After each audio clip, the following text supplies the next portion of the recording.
My name's Moose, and I'm the current monarch of AmpGuard chapter of Razor Hills in Fayetteville, Arkansas. And we're doing a little tutorial today on how to construct a AmpGuard legal arrow. So essentially we'll be using a design that I essentially developed quite a few years ago that's very, very accurate, very aerodynamic, and quite easy to do once you actually at least get the kind of feel of how to get this done. I've been doing this long enough that I can essentially make an arrow from scratch in 15 minutes from start to finish. So what we're going to do first is essentially we've got a couple things here that you'll need to get. Good tape, any type of clear tape. I normally prefer the Duck brand HD clear tape, but I'm out, so we're just using just some regular Scotch packing tape. Works just fine.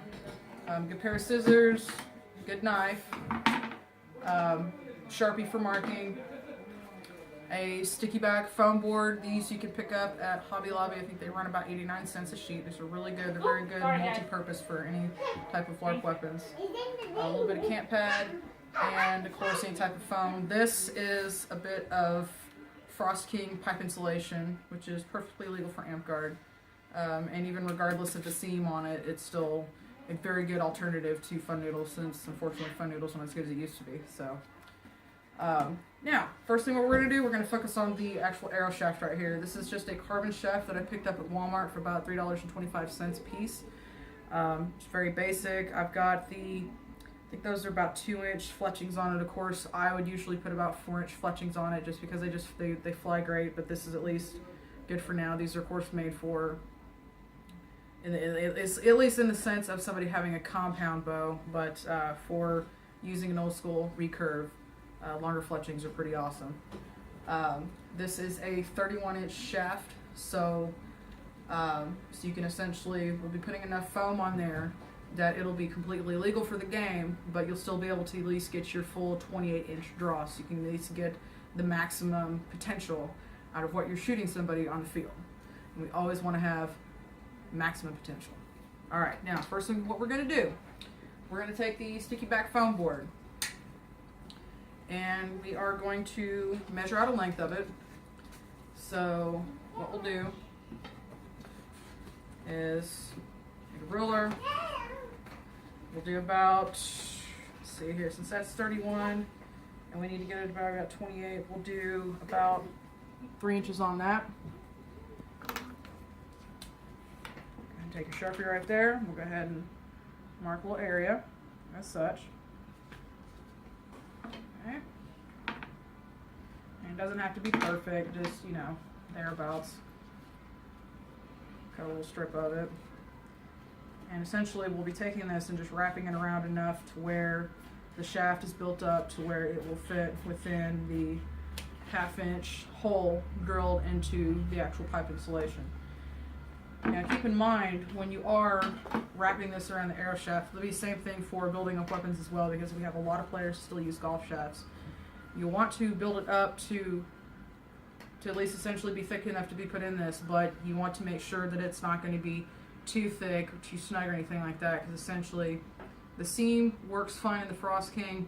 I just started using this, I'm still kind of getting used to working it, but you know, as soon as you take the stuff out to at least get the seam to seal to get it properly, you need to give it just a second, make sure to squeeze it to make sure that everything is sealed properly, but you don't want the inside to be too thick to where you're actually getting it onto the shaft, and it'll eventually start messing up the inside of the seam, and that'll lead to breakdown. So make sure to be very careful of that. Give yourself maybe like, you know, a couple of centimeters to where it's snug, but it's not super tight. Okay. Because again, maximum potential. You want everything to be built well. So peel that back a little bit. Okay. You want to essentially have that about flush. You can give yourself maybe like just a hair over. Okay. Make sure that's nice and sealed. It will take a minute to kind of get it wrapped around a little bit. Okay. Take your time on wrapping it. You do not need to rush. have all the time in the world to work on your weapons, because you want to make sure that anything you make is made well. Okay. Of course, as you're wrapping, check and see how thick it is, so that you're not going to get it too wide. Okay. And we are just a hair over, so it didn't even take a whole lot. So we'll kind of pull that back just a little bit. See, didn't even take a whole lot for that. Okay. Added about half an inch. Roughly. Yeah. That did not take a lot. Okay. I think I will add just a tad more. And yeah, that's about right. Alright. Go ahead and cut the excess off. Such. Be careful so you don't snip yourself. And of course, anything that's left over, save it for later. Shut that around. There's your starter right there. That's essentially what that needs to see. So as you'll see, it's got a little bit of an overlap on there. Essentially, we'll be putting in a whole bunch of stuff down in the fun noodle to cap that. So there'll be plenty of caps on that. So this is not going to go through anything. In the years I've been making arrows, I've never had one bust through anything, not even leave even so much as a little dent. So, but having that little bit of slack right there makes a huge difference. All right, now that we've got our sticky back foam around this and thick enough where it'll be able to go through the noodle, we need to go ahead and attach our penny. So just get any other penny. I know that a lot of people use washers, but I mean, I'm still a little old school on this, and I personally have never had a problem with using a penny on an arrow. And again, mine do not go through. So I'll have the penny up top, and I'll just use a couple strips of electric tape. Just kind of seal that on there, just one over. And we'll do a little short strip over. Okay, to where we've got a nice cross section. And I'll get one last piece. I'll take that. I'll wrap that around to make sure that that is nice and tight and sealed down. And of course, it'll kind of be a little bit smooth when we're actually getting that into the foam. Now, next step, we will go ahead and measure out our Frost King. So I'm going to add that to a little bit. Got a little bit of a trick to measuring and cutting this, which is something I try to teach to everybody. I noticed that a lot of people will just kind of mark and just cut straight down into it. So there are people knocking on the garage door, and I'm going to yell at them and tell them they're essentially, because I'm not opening. One little method I like to use when we're actually doing this is, of course, you know, measure out, make your mark, and rotate the noodle, or the foam, whichever you want to call it. Rotate it as you're marking, get a much more even measuring. Now, so how are you, Pandora? So, you've got your foam essentially cut. Now, as you can see, I've got the pipe insulation marked correctly. As I said before, you want to make a mark and just rotate it around. You get a little bit of a, essentially a more accurate measurement for it. So now, I've got just a regular knife here. This is some old kitchen knife that I stole from somebody like forever ago. I've had this for probably about 12 years. It's got a little bit of serrated edge on it. As far as cutting foam, having not super serrated, but just enough seems to kind of help essentially just slice through the foam. It's kind of a porous material, so I usually prefer just having a little bit of serrated edge. Makes a huge difference. So now that we've got this marked out, you'll essentially, instead of cutting all the way through, one method I've come up with is making an incision, rotating, making an incision, rotating, and essentially following that until you come back around and then slice all the way through. So you have a nice, good, clean cut. and it's not off to the side or anything like that, because that's a common problem that I see with a lot of people when they're actually cutting foam. So they cut straight through and it ends up being at an angle. That's a waste. Even with any little type of foam you're using, you don't want to waste anything. You want to use as much as possible, especially since a lot of people are having to order this. What I ordered comes all the way from North Carolina because I can't get it in this state. I want to use up as much of this as possible and waste nothing if I can help it. So, we've got that measured out. We're going to take out the plastic that holds the sealing stuff on it. Kind of a pain in the butt, but totally worth it. Okay. Push that together. Make sure that that's got a nice seal. And as I said before, this right here, that inside seam, is what you want to make sure that's got a good, solid seal on that. Okay? Nice if actually they made these solid, that'd be pretty super. Alright, that's about good. So we'll go ahead and kind of stick it on there. So, like I said, as you can see, not too snug, not too tight. That is virtually perfect. See, look at that. Nice and flush, didn't catch, nothing. That is essentially what your arrow needs to be looking like when you get to this process. Now, next thing we're going to do is we're going to bevel. So, essentially, you'll need to get your marker again. Okay?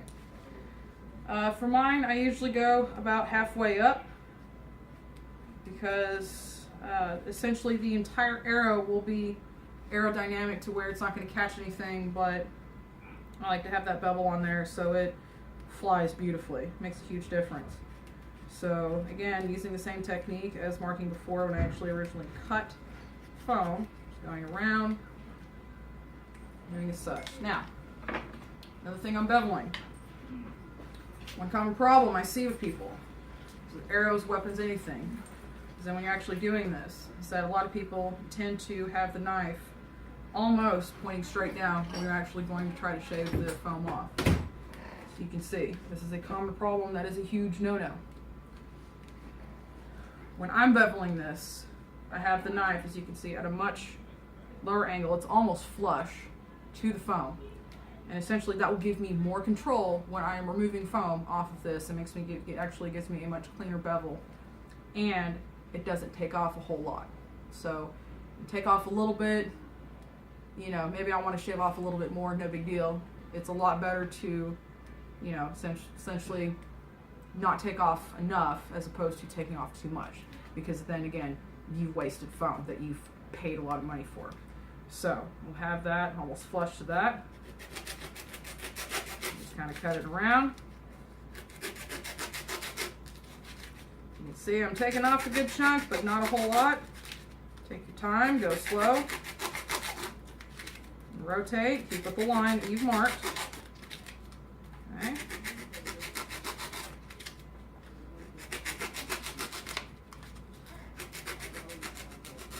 Alright, we've got it beveled. So that right there, you've still got plenty of foam in between that and the shaft. So in case it hits or anything, it's still got a lot there to help prevent that from breaking or anything like that. And it's nice and smooth. It's up pretty good. Might take a tiny bit up more off on this side right here, just to kind of even it up a little bit. Not too bad. Alright. Next thing, we're going to go ahead and cut out a camp pad cap. This will be a middle cap. You just use whatever's left over. You can also use the air shaft as well to help measure out the cap. So, iron as such, draw it around, do, very simple. I usually just cut it out as such because it's just a little bit easier. And when I'm cutting these, I usually try to tend to cut around on the outside part of the black mark as best as I can. Doesn't have to be perfect, but like I said, I'd recommend just trying to cut around the black mark instead of the side of it. Okay, so now we've got our cap that'll fit on as such right there. Now, we need to put at least something in the middle there. So, pretty much just pick up whatever, recycle, cut out a little snippet.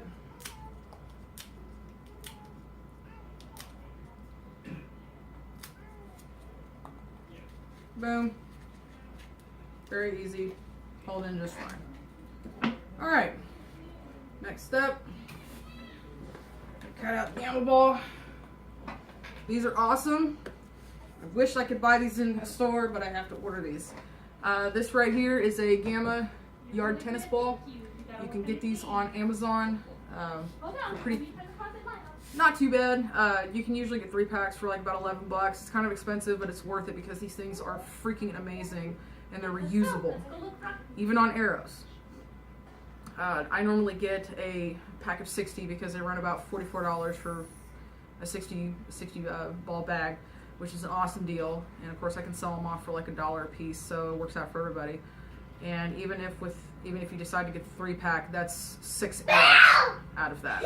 So what we need to do is we need to cut this in half, as we only need half of it for a cap.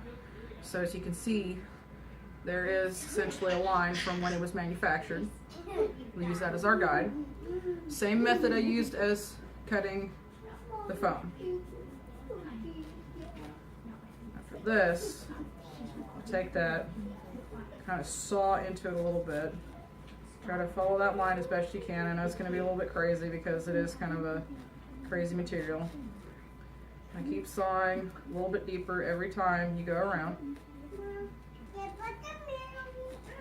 Okay, doesn't have to be perfect, just do the best you can. Okay, once you get that, essentially want to slowly pull it apart so you can get both caps as even as possible. As you can see there, it's slowly pulling apart, and oh, not too bad. All right, so we've got our cap. We've got our arrow, we've got our little tiny slice in there just to kind of... Alright, so now we've got most of our arrow put together. We'll have our little bit of camp pad to go on the top there after we've got the penny and everything attached. And we've got our camp pad slice out, get that attached. And now we've got our Gamma ball as well. So essentially we'll just kind of pancake everything together. Now, and taping is actually not that difficult. It doesn't really take that long. It's just the torquing can be a little bit tricky, but not too bad for the most part. For this, you'll need to get a length of tape out long enough to where it'll be able to go over both sides. Go down the shaft a little bit. This is essentially just to kind of secure it. And take note of how this is sitting when I'm working on this, because a lot of people will be holding it, trying to get it on there, and it's falling everywhere. I've got this right in between my knees because it'll at least hold everything together for the most part, and it makes a huge difference. So it's not falling all over the place. So we've got that down, and we'll go ahead and get another piece on there to kind of tighten it down just a little bit, kind of even it out some. So it's just starting it is a little bit wonky, but you know, we'll kind of push that down just a little bit. Make sure that everything is torque it down a little bit. Okay, we're not done yet. So at least just to get it started. So, got everything down pretty well. If you feel that you need to put like just one more piece over just to kind of squish it down a little bit, that's totally fine. And I think with this one, I'll probably put one more over just to make sure.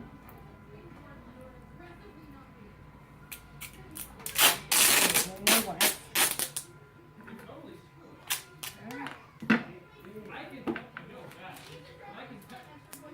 Get that down. So just starting out, doesn't have to be perfect. Not too bad so far. Essentially what it needs to be looking like. Now, here's the fun part. I'm going to go ahead and seal everything in torque. And we'll do it all in one gesture. Now, Twerking does take some practice. It's noisy, but after some practice, works out pretty good. Now we'll start, so you can see, I'll line up the tape with the camp pad. So I have a little bit of an overlap up top, and we'll just kind of mash that all down. And as you can see, look how I'm holding this. This right here helps you give yourself at least a little bit of power when you're actually getting this taped around. Of course, we don't have to necessarily squish everything until we get down to where everything starts to bevel. So I've got my left hand, for example, and you can do this either way, holding the arrow. Got my thumb on the tape. Got my right hand holding the tape. My other thumb meeting up. We'll pull that. Pay very close attention to how I'm doing it. Now, like I said, you're going to go ahead and start wrapping this down. And right when you get towards where it's going to start basically getting to an angle, you're going to start angling it. Tighten your grip. Essentially pushing the tape on there. And it's gonna feel a little bit weird. Angle. Angle, angle, angle. Alright. This tape kind of sucks when you're having to torque, but it does the job. That's part of the reason why I usually prefer the Duck brand HD Clear, because it's a much thicker tape and it tends to torque a lot better.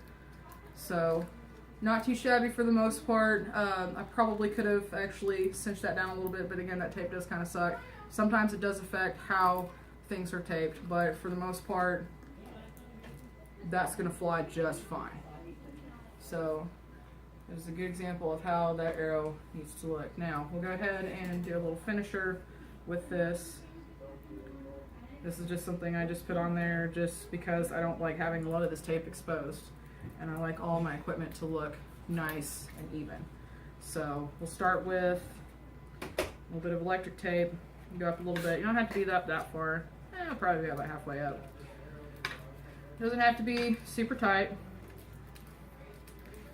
Get around as such. With this, I do tighten it just a little bit as soon as I start getting down to about the top part of the tape. When it gets to the end there on the shaft, that's a second way of helping get everything in together where it's nice and tight. And I get that as smooth as possible. Just wrap, wrap, wrap. Get all the tape covered. That does make a difference because with some of that tape being on there, that creates drag, and you don't want drag. It can be a huge difference between taking out your enemy and getting killed. So, as you can see, it's nice and smooth, creates way less drag, and to be honest with you, this right here is going to take somebody out quite well from a distance. As far as putting a cover on, very simple. Just you can either just make a cover. I usually just put out just a square of material, put it on there, tape it down, cut off the excess, and essentially do this process again to where it will essentially look like this, except it will actually have the cloth head on it. So right there, it's a good arrow. I'm gonna kill a lot of people with that. So I hope this tutorial's been very helpful for everybody. If anybody has any questions, of course, you can always just get a hold of me. I am on the Razor Hills Amp Guard Facebook page. Just yell out, "Hey Moose, I need blah blah," and I will be happy to get back with you. If you guys do want me to do a couple more tutorials like this for any of the parks in the area, I am totally cool with doing that. Just let me know.